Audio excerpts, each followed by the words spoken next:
If you followed my coverage of the conflict in Syria for years now, or have followed the conflict itself for years, you'll be very familiar with the phrase activists say. And this is what the Western media did to absolve themselves from doing actual journalism. Instead of investigating what was happening on the ground and giving it an objective view to the public, they would just merely repeat what activists were saying to them. Of course, activists have picked a side in any given political or military conflict. And of course, they are not going to say something at cross purposes to their political agenda. As a matter of fact, they will say anything to help advance that agenda, including things that are patently false, things that are obvious lies. And we saw this many times in Syria. We could remember that the Syrian military was flying warplanes over cities while the BBC was still trying to insist that the protesters were peaceful and unarmed. And then eventually we found out why the Syrian military was flying warplanes in the skies, because the peaceful protesters were actually not just armed militants, but they were an actual army sent over the Syrian border from Turkey with war weapons given to them by the US government and their regional allies. So it was a war, and that's why the Syrian government was waging war. They were at war. And we see the exact same thing taking shape in Myanmar. This is almost a word-for-word replay. This article from the BBC, Myanmar coup, deadliest day of protests as police open fire. Now, where are they getting this information from? The UN is definitely not a reliable source, because we know they get their information from opposition groups inside the country. And if we come down, they're talking about social media footage. Now, who's uploading that footage? The opposition. Are they going to show you the entire context of these videos, or are they going to edit it to show the government using violence?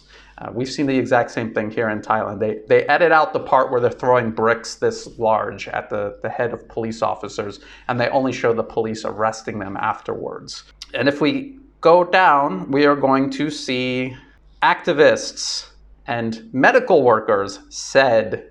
And now again, medical workers, we know that a lot of these supposed medical workers are openly part of the protests. So again, they picked a side. They are no longer serving as medical workers. They are dressing up as medical workers, and they may by profession be medical workers, but because of the political nature of their involvement in the crisis, they're actually violating the Geneva Conventions by taking a side and participating in political events while also posing as medical workers. They're violating medical neutrality doing that. Never mentions a word of that in the BBC article, of course not. Another protester told AFP, and if you keep going down, you're going to see activists told the BBC.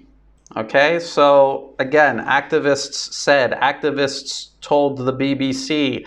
Everything coming out of Myanmar is from these activists. Here it says the number of arrests since the protests began has not been confirmed. The Assistance Association for Political Prisoners Monitoring Group has put the figure at 850. What is this group? The AAPP.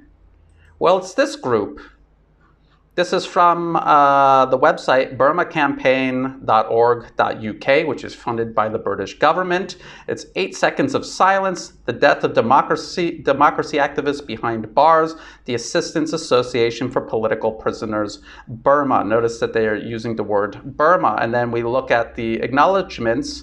They're being supported by Ireland, the US, and right here, the AAPP is grateful to the National Endowment for Democracy for providing the facilities used to research and write this report. And of course, if you just go to the NED's own website and you come down to the second one on the list, Assistance for Political Prisoners and Human Rights Advocacy, that's obviously their organization. They're just not using the name because this is a little trick the NED does to try to conceal this funding. And then you have to ask yourself, there's an obvious connection between the NED and this organization. So why are they hiding it?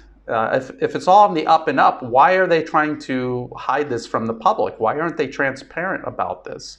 If the NED is not doing anything wrong, why do they try to make this funding as confusing and as opaque as possible?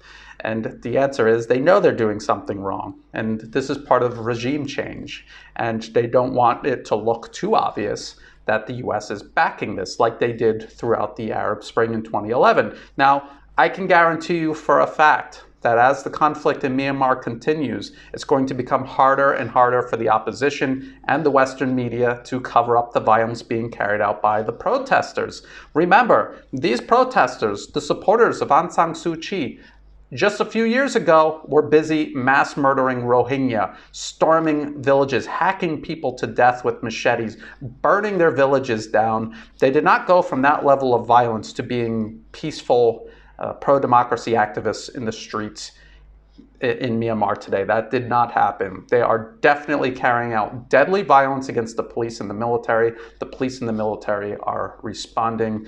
I can guarantee you, if this conflict continues, it will escalate. You will see war weapons in the streets in the hands of the opposition.